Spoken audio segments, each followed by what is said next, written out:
नमस्कार। कल एक महत्वपूर्ण दिन रामलला जी की मूर्ति में प्राण प्रतिष्ठा होने वाली है। लेकिन हम लोगों ने पिछले 3 महीने में एक प्लान बना रखा था, एक वर्कशॉप का, इंक्लूजन के ऊपर वर्कशॉप का। तो दूर दूर से पार्टिसिपेंट्स आ रखे हैं। तो कुछ लोग फ़ोन कर रहे हैं और बोल रहे हैं कि अरे कल बंद हो गया, ऐसा हो गया, वैसा हो गया, वगैरह वगैरह। तो उनके लिए ये वीडियो है जहाँ की मैं उनको रामलला के हवाले से इंक्लूजन बताने वाला हूँ। इंक्लूजन का अगर हम डेफिनेशन देखें, इंक्लूजन का मतलब क्या होता है? इंक्लूजन का मतलब होता है साथ कर लेना, सबका साथ, और फिर सबका विकास, या सर्वोदय या अंत्योदय। अंग्रेजी डेफिनेशन अगर हम देखें तो ये कहता है कि ए प्रैक्टिस और policy of providing equal access to opportunities and resources for people who might be otherwise excluded और मार्जिनलाइज्ड। यानी कि ऐसे लोगों को मौका देना ताकि वो समाज का एक हिस्सा बन सकें और अपने हुनर का प्रदर्शन कर सकें, जो आमतौर पर छूट जाते हैं या छोड़ दिए जाते हैं। इनमें हमारे विशेष एक वर्ग के लोग आएंगे और दिव्यांग आएंगे खास करके। इस चीज को राम जी के जीवन में कैसे देखा जा सकता है? अगर हम देखें, राम जी को वनवास हो गया, वो चले आए।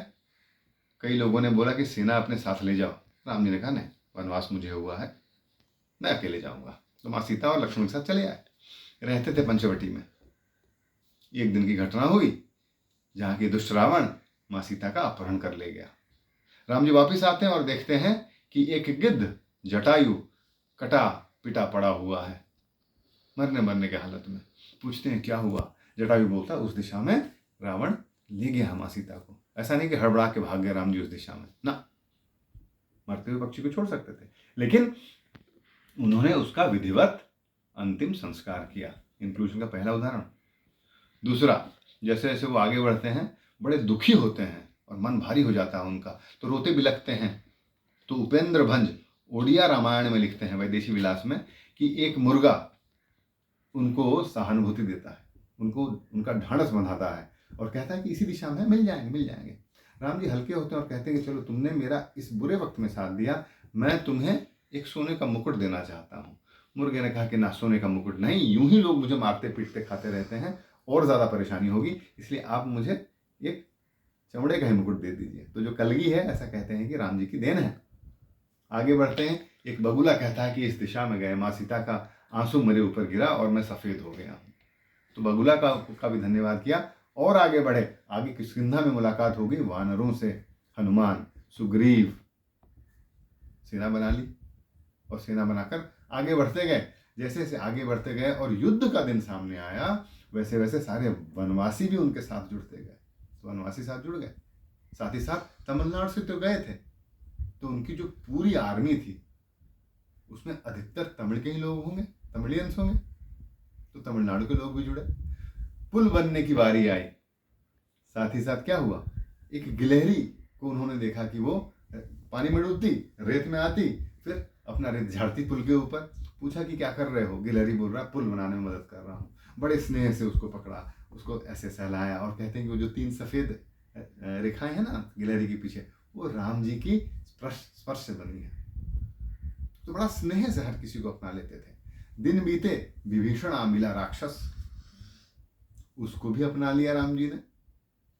इस तरह अगर हम देखें तो उनके सेना में राम लखन हो गए नॉर्थ इंडियन, हनुमान अंगद सुग्रीव जैसे हो गए वानर, कई मरकट, वानर और मरकट एक नहीं होते, कई मरकट, जाम्बवंत भीषण ताकत वाला भालू, विभीषण राक्षस, जटायु सिंपांजी गिद्ध, मुर्गा और एक बगुला, साथ ही साथ एक गिलहरी।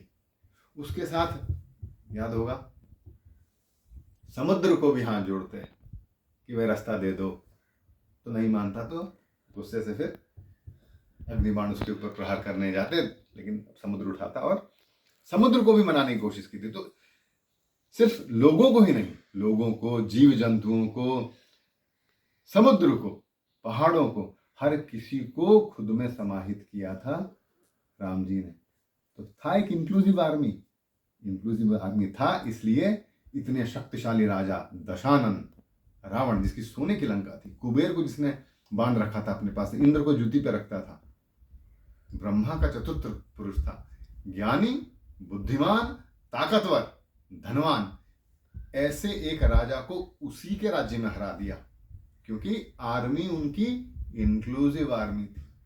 दूसरी बात, नियम, वो जिस जगह का जैसा नियम वो उसी तरह का नियम मानते थे। ऐसा नहीं कहते कि नहीं मेरा नियम चलेगा। उदाहरण, बाली को पीछे से मारा उन्होंने, बाली ने कहा कि मैं बैरी सुग्रीव प्यारा, अवगुण कवन नाथ मोहि मारा, मेरे अवगुण तो बताओ नाथ।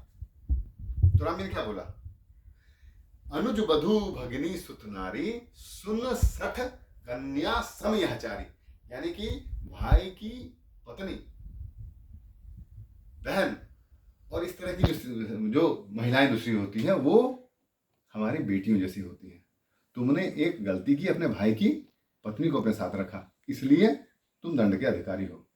यही चीज जब श्रीलंका गए, रावण मारा गया, मंदोदरी का ब्याह उन्होंने विभीषण के साथ कर दिया था, क्योंकि वहां वो चलता है। तो उन जहां जैसा नियम वहां वैसा किया। और आखिरी बात अगर आप देखें तो राज्य जीतकर, सोने की लंका को जीतकर, ऐसा नहीं कि उन्होंने वहां अपना पहरा बिठाया, वो राज्य विभीषण को दे आए, नो एनेक्सेशन, यानी कि जो तुम्हारा वो तुम्हारा है, जो तरीके तुम्हारे वो तरीके तुम्हारे हैं। इस तरह से अगर हम देखें तो राम जी का पूरा जीवन एक बड़ा ही इंक्लूसिव जीवन था, जिसमें कि उन्होंने हर किसी को खुद में समा लिया था। तो थ्योरी क्या पढ़ेंगे, कल ऐसे एक व्यक्ति ने जिसने कि प्रैक्टिकल में, व्यवहारिक तौर पे अपने जीवन में इंक्लूजन को जिया था, उनके मूर्ति का प्राण प्रतिष्ठा हो रहा है। तो चलो मनाते हैं इंक्लूजन। बहुत बहुत धन्यवाद।